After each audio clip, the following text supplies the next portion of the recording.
flash of white light lit up the sky over Gaza tonight. Manusia adalah makhluk ciptaan Tuhan yang paling tinggi derajatnya. Manusia diberi anugerah akal dan pikiran dengan kemampuan lebih tinggi dari makhluk apapun. Inilah yang membuat manusia mampu beradaptasi dengan kondisi apapun, termasuk jika kondisi tubuhnya tak sempurna. Manusia akan berpikir keras dan berjuang bagaimana bisa bertahan, bahkan berkarya dengan kondisi fisik tak sempurna.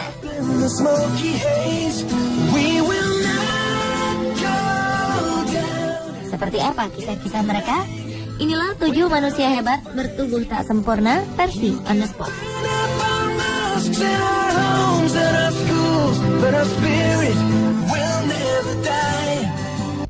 We will not go down in Gaza tonight.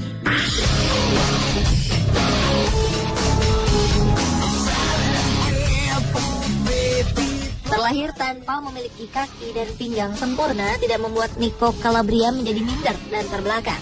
Justru dengan segala keterbatasannya ini, dia meraih segudang prestasi dalam bidang-bidang olahraga yang membutuhkan fisik tangguh. Ketika duduk di bangku sekolah menengah atas, Nico masuk tim sepak bola di sekolahnya dengan seluruh teman-teman anggota timnya memiliki tubuh sempurna. Namun Nico tak pernah mau dianggap lemah. Dia terus berlatih hingga membuat sebuah tendangan spektakuler yang tidak bisa ditangkap oleh kiper lawan. Video tendangannya ini menarik perhatian jutaan pengguna internet. Mereka memberi komentar yang luar biasa tentang tendangannya itu. Tidak hanya menjadi anggota tim sepak bola, Nico juga masuk klub gulat di sekolahnya. Sama seperti sepak bola, ia tidak ingin menjadi anggota tim yang biasa-biasa saja. Nico menjadi wakil kapten dalam tim gulat di sekolahnya.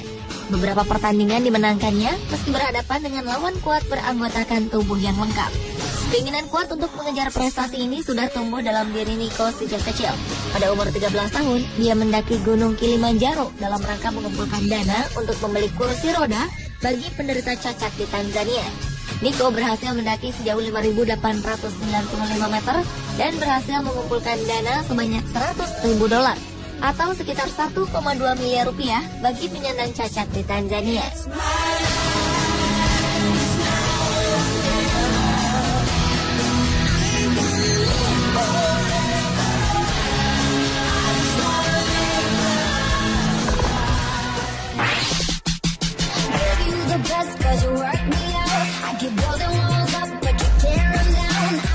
Jika Nico terlahir tidak memiliki kaki, Aceng justru tidak memiliki kedua tangannya sejak lahir. Pria asal Wonosobo ini sudah kenyang dengan ejekan dan tatapan sinis dari orang-orang di sekitarnya. Namun hal tersebut tidak membuat Aceng pasrah dengan keadaan. Dengan tekun, Aceng mengasah keterampilan kakinya sebagai pengganti kedua tangannya. Aceng kemudian mencoba berlatih gitar, sebuah hal yang dianggap mustahil bagi orang tak memiliki tangan seperti Aceng.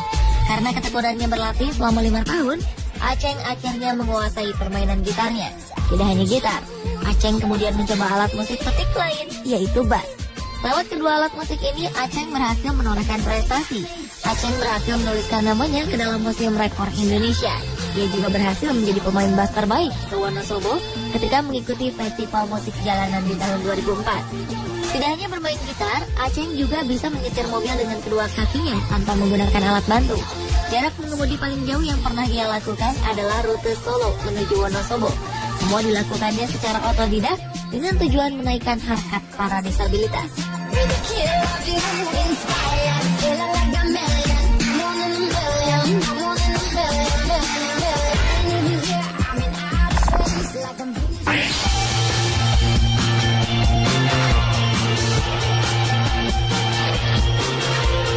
Masih cerita dari tanah air. Pernahkah Anda membayangkan seorang fotografer tak memiliki jari tangan? Ya, kali ini ada seorang fotografer profesional perempuan yang tidak memiliki jari-jari tangan. Perempuan ini bernama Rusida. Sejak usia 12 tahun ia kehilangan jari-jari tangannya. Melihat keterbatasan Rusida, orang tua Rusida menyekolahkannya di panti rehabilitasi. Di panti inilah bakat pemotretnya mulai muncul. Di saat teman-temannya belajar menjahit dan menyulam, Rusida justru tertarik dengan fotografi. Setelah lulus dari panti rehabilitasi, Rusida mulai fokus menekuni fotografi. Mulai dari teknik memotret hingga memodifikasi kamera, ia lakukan sendiri secara otodidak. Setelah mahir, istri penjual es krim ini kemudian memulai pekerjaan fotografer secara profesional.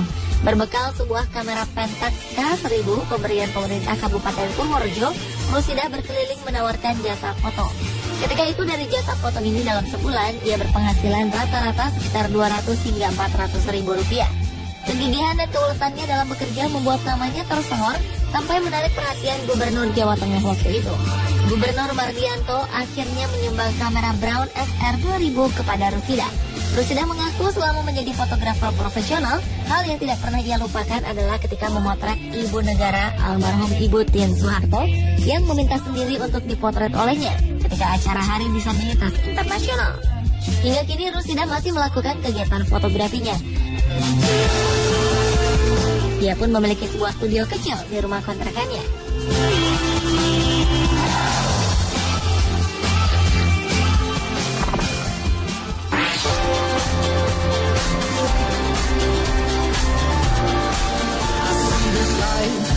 Di usia 11 bulan, anak laki-laki bernama Oscar Pistorius harus kehilangan kedua kakinya hingga lutut karena tidak memiliki fibula. Setelah mengamputasi kakinya, tim dokter memasang sebuah kaki palsu. Di usia 17 bulan, Oscar mulai belajar berjalan dengan menggunakan kaki palsu. Walaupun berjalan dengan kaki palsu, Oscar remaja sangat senang dengan olahraga. Ia kemudian mengubah garasi rumahnya menjadi tempat berlatih. Ia pun kemudian mengikuti berbagai kompetisi lari hingga tingkat dunia. Sempat mendapat komplain dari berbagai kalangan tentang kaki palsunya karena dianggap berperan dalam menambah kecepatan larinya. Oscar tidak peduli. Baginya lari adalah hidupnya. Pria kelahiran 22 November 1986 di Afrika Selatan ini kemudian lolos dalam kompetisi Olimpiade London 2012 dan bertarung dengan atlet-atlet normal.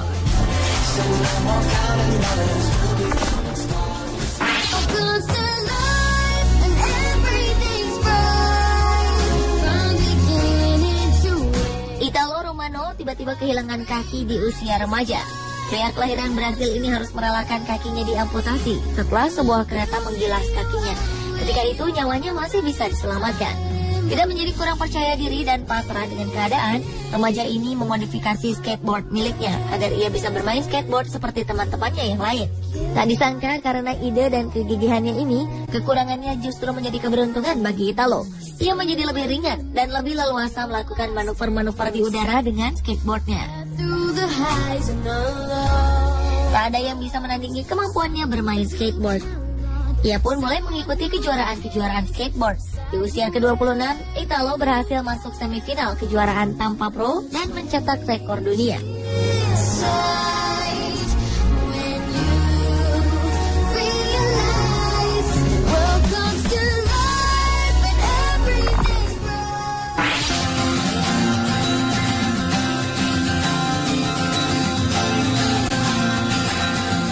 Tommy McAuliffe juga harus merelakan tangannya diamputasi setelah mengalami kecelakaan kereta api. Namun hidup harus terus berjalan. Tommy pun tetap semangat menjalankan hidupnya. Walaupun tanpa lengan, Tommy tetap melanjutkan sekolahnya. Dia belajar menulis dengan menggunakan mulutnya. Suatu hari ketika bekerja sebagai caddy di sebuah lapangan golf, Tommy mencoba mengayunkan tongkat golf dengan menjepitnya di antara leher dan dagunya. Setelah beberapa kali berlatih, Tommy mampu memukul bola golf seperti layaknya manusia normal. Tommy pun menjadi pusat perhatian di Amerika. Dia mendapatkan kesempatan berkeliling ke seluruh negara bagian Amerika Serikat untuk menunjukkan kebolehannya. Tak berhenti hanya di Amerika, Tommy pun mendapat undangan dari Kanada dan Australia. Dia lalu mengikuti kejuaraan golf tantangan dan memenangkannya. Karena prestasinya ini, Tommy sering diundang menjadi motivator untuk memberi inspirasi kepada setiap orang.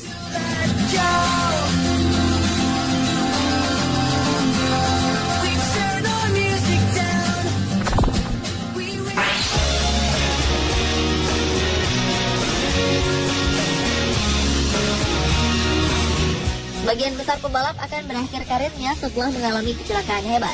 Namun bagi Alex Zanardi, life goes on. Dan kecelakaan fatal ini malah menjadi titik balik baginya untuk meraih kesuksesan. Bagi penggemar Formula One, mungkin masih ingat dengan sosok Alex Zanardi. Ketika kembali ke Champ Car, ia mengalami kecelakaan hebat di Jerman pada 2001 yang menyebabkan kedua kakinya harus diamputasi. Baginya tidak ada kata menyerah dalam hidup. Dengan atau tanpa kaki, dia tetap turun ke arena balap dengan memakai kaki palsu. Kali ini arena balapnya menggunakan sepeda yang dijalankan dengan tangan.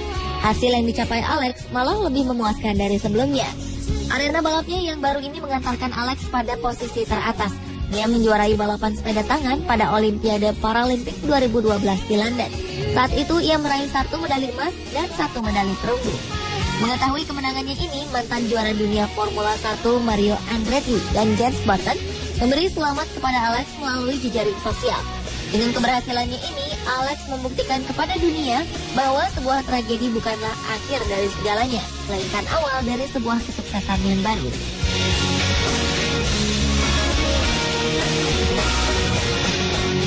Pemirsa, inilah 7 manusia hebat dengan keterbatasan fisik versi On The Spot.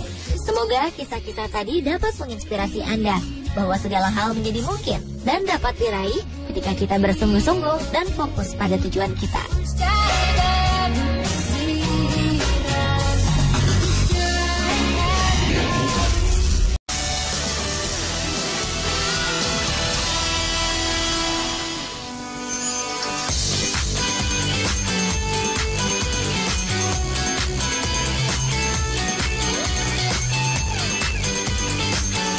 Seharusnya sudah tak diragukan lagi bila berbicara tentang keindahan alam di Indonesia.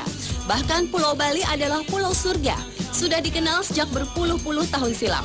Kemudian Taman Laut Bunaken di Manado, lalu Grand Canyon di Ciamis yang dikenal karena bak replika keindahan Grand Canyon di Amerika. Kini kian banyak tempat yang mulai dapat kita kunjungi dan menjadi incaran para pelancong asal mancanegara. Terletak di antara 2 samudra dan 2 benua, rangkaian lebih dari 17.000 pulau besar dan kecil di sepanjang lebih dari 5.000 km itu membuat Indonesia memiliki keragaman alam serta budaya yang mengagumkan. Dan berikut ini adalah 7 surga tersembunyi di Indonesia versi On The Spot.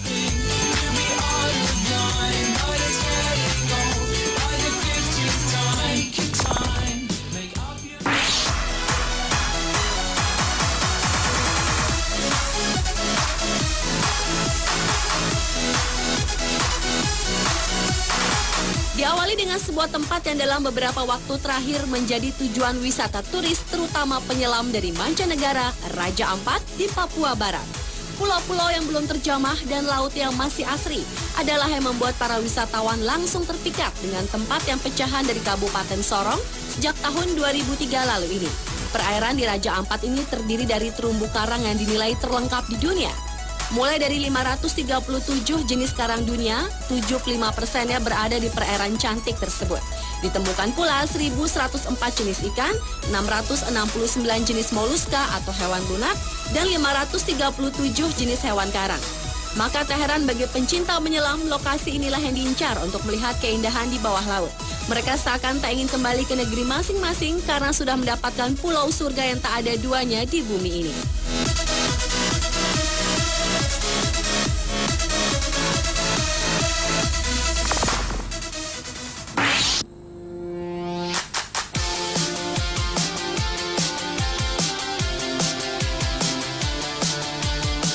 Berlanjut ke Kepulauan Derawan sebagai surga tersembunyi di Indonesia selanjutnya.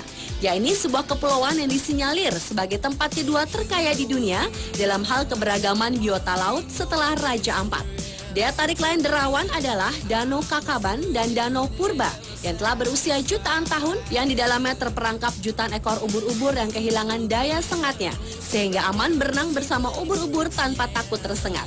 Di tempat ini juga dapat dijumpai berbagai aktivitas penyu hijau, mulai dari penyu yang sedang berenang santai di air yang jernih hingga proses penyu bertelur.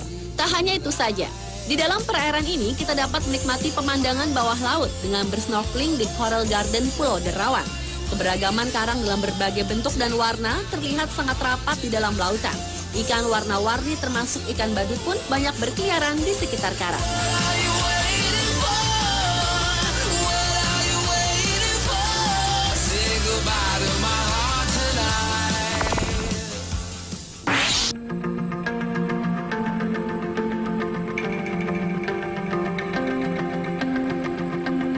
Desa Sawarna yang letaknya di selatan Kabupaten Lebak di Banten yang berbatasan langsung dengan Kabupaten Sukabumi ini merupakan surga tersembunyi di Indonesia berikutnya. Di sini dapat ditemukan jembatan gantung yang dibuat dari pohon sepanjang 60 meter. Dan di bawah jembatan unik ini terlihat mengalir sungai yang cukup deras yang jernih. Selain itu, keindahan pantai Sawarna tidak kalah menariknya dibandingkan dengan pantai-pantai yang sudah terkenal lainnya. Tak hanya pantai Sawarna saja yang ada di desa Sawarna, namun terdapat juga dua pantai lainnya, yakni Pantai Karangtaraje dan Pantai Tanjung Layar. Keduanya pantai tersebut sangatlah indah dan mempunyai keunikan sendiri. Pantai Karangtaraje atau yang berarti tangga itu menghiasi bagian barat pantai yang menyerupai bentuk tangga. Sementara Pantai Tanjung Layar ini merupakan batu yang sangat besar menjulang di pinggir pantai, di mana menyerupai bentuk kapal besar. Pantai-pantai di desa Sawarna ini juga seringkali dikunjungi para peselancar dari mancanegara.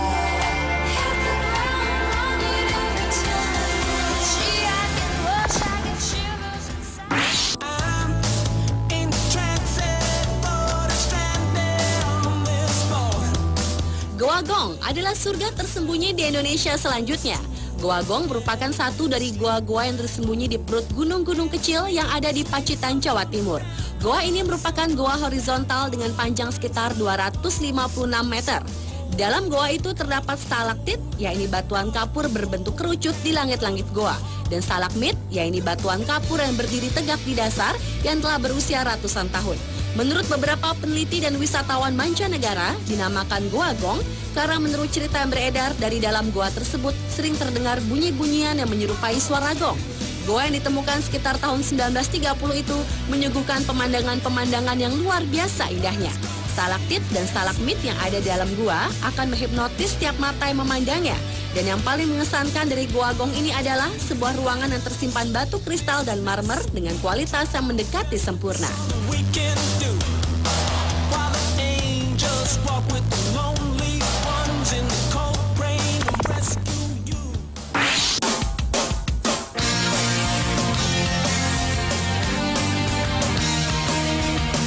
Setiap mendengar Pantai Kuta, bisa dipastikan yang terlintas dalam pikiran kebanyakan orang adalah Pantai Kuta yang terdapat di Bali.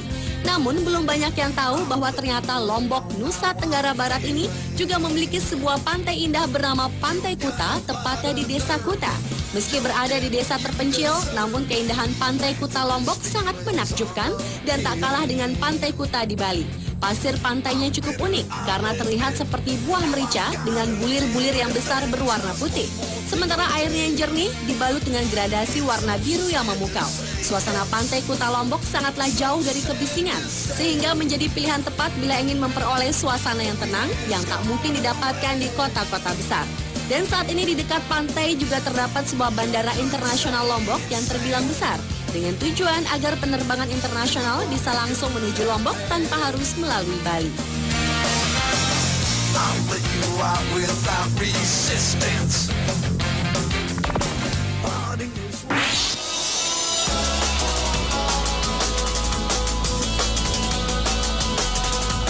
Beralih ke Pulau Banda, pulau yang cantik ini terletak di sekitar 132 km sebelah tenggara Ambon yang terdiri dari 3 pulau besar, antara lain Pulau Banda, Pulau Banda Neira, dan Pulau Gunung Api, dan 7 pulau kecil lainnya di ketinggian pinggiran laut terdalam Indonesia, yakni Laut Banda, yang bisa mencapai kedalaman 6.500 meter.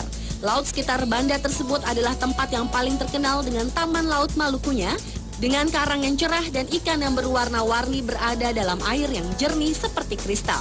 Pulau Banda merupakan salah satu daerah tujuan wisata yang terkenal di Indonesia untuk para penyelam. Selain adanya tembok karang, kehadiran kehidupan laut yang besar seperti ikan hiu, kura-kura, sekelompok Napoleon whales, ikan dengan kelompok besar, tuna, dan lobster yang besar, menemani berbagai kelompok ikan batu karang ini adalah kehidupan bawah laut sekitar Ambon dan pulau terdekat Saparua yang berating tinggi.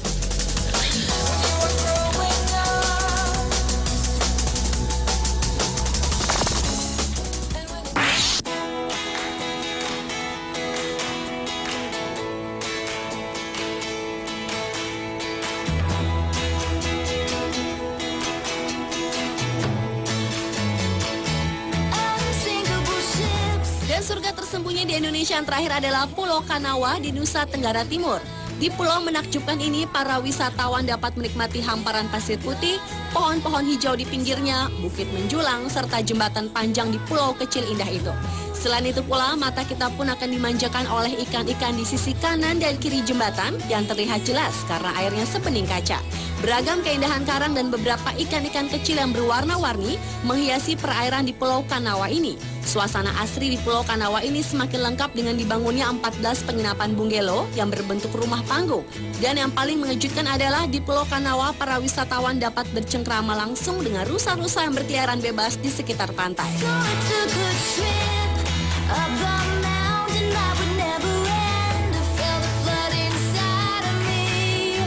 Pemirsa, itulah 7 surga tersembunyi di Indonesia versi On The Spot. Dan tentu saja masih banyak lagi tempat-tempat indah lainnya di Indonesia yang tak kalah menakjubkan dibandingkan dengan keindahan alam di mancanegara.